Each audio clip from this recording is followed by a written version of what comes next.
Hi, this is the first part of Chapter 14, Second Language Acquisition and Learning.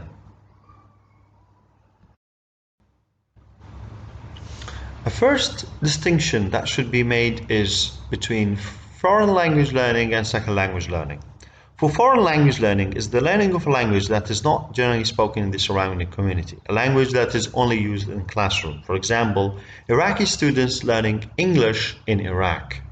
We call this foreign language learning, or for short EFL.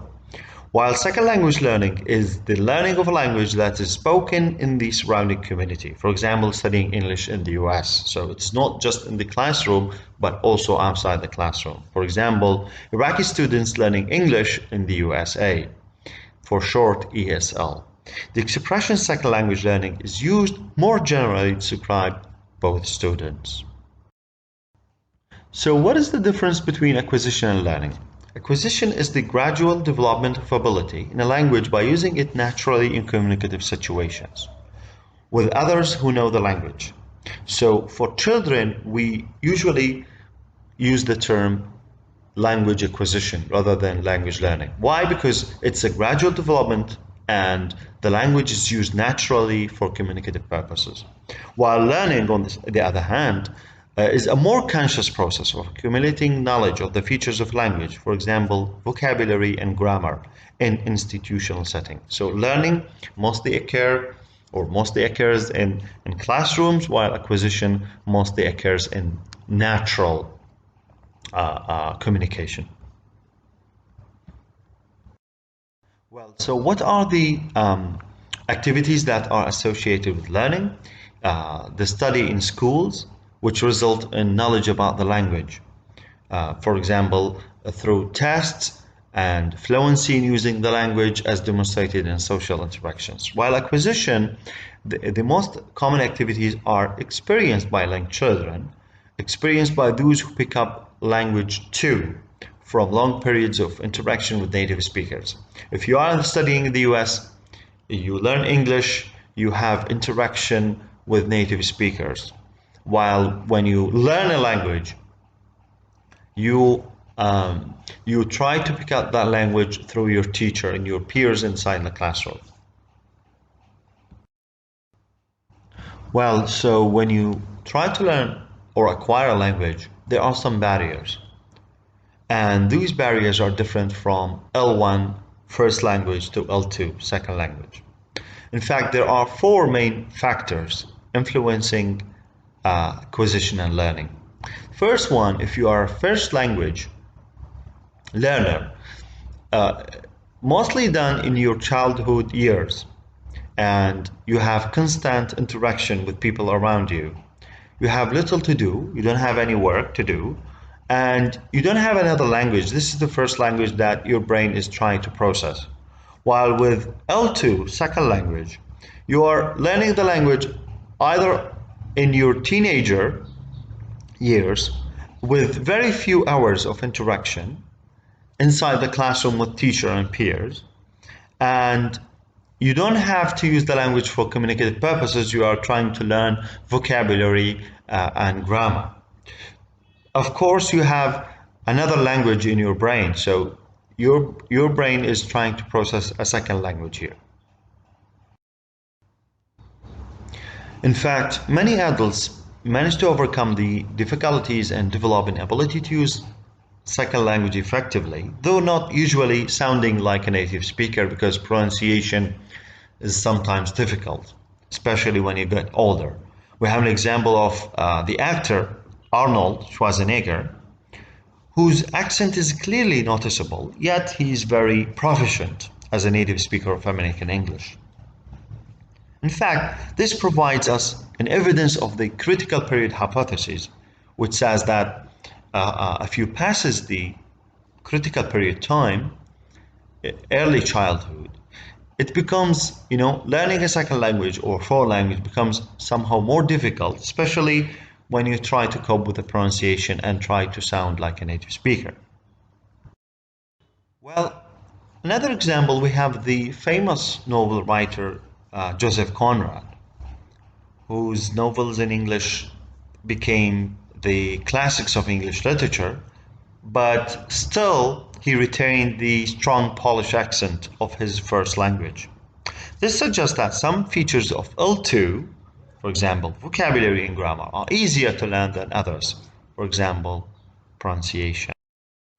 So, against this view says that students in their early teens are quicker and more effective to learn second language in the classroom than 7-year-olds.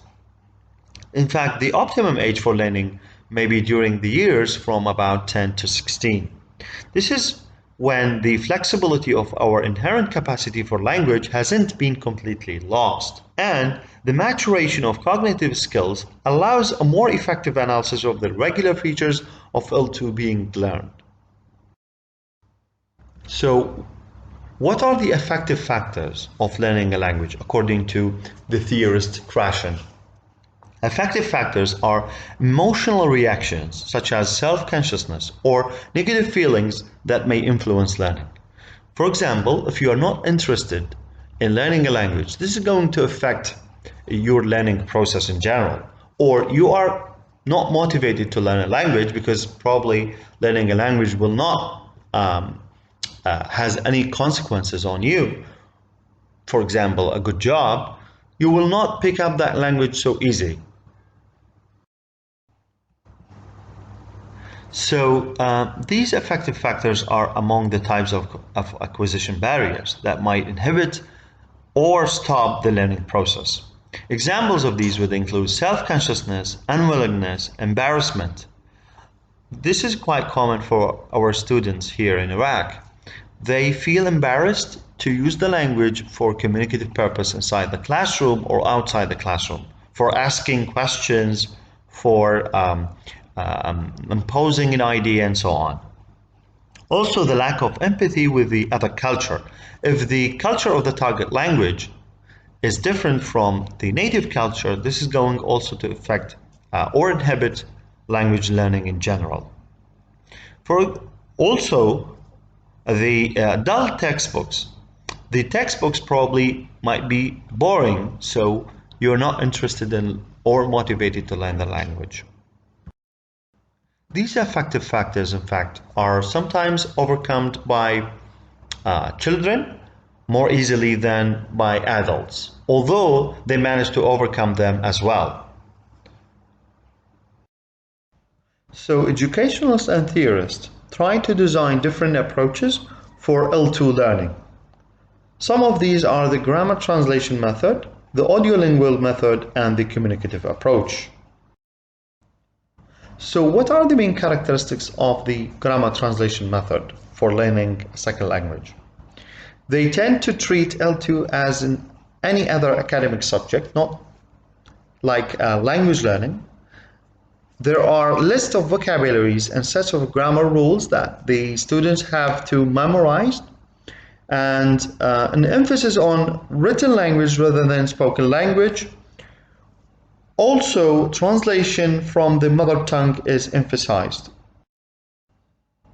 Yet, this method was criticized by many because it doesn't focus on how language is used in everyday conversation. Iraqi students can leave school having achieved high grades in English, yet find themselves at lost when confronted by the way native speakers actually speak and use their language. The second type, or the second method of language 2 learning, is the audiolingual method. The main characteristics of that method, in fact, it emphasizes spoken language. There is a systematic representation of the L2 structure with a lot of drills and repetition. The use of language is a habit that needs a lot of practice. They also emphasize the dialogue memorization with drills and listening to tapes, but also has been criticized by theorists and educationalists for being boring and not like the interactional nature of actual spoken language use. The third method of language learning is the communicative approach, which is considered by many as a successful method of language learning and teaching. It became a reaction against the pattern practice of the audiolingual method, and also the belief that learning the grammar rules of a language will result in inability to use the language effectively. It focuses on the functions of a language, not the forms of a language, like the grammar and phonology. It's also a shift of concern from the teacher textbook to the learner's interest and also the acquisition process. Well, so this is the end of the first part of second language acquisition. Thank you.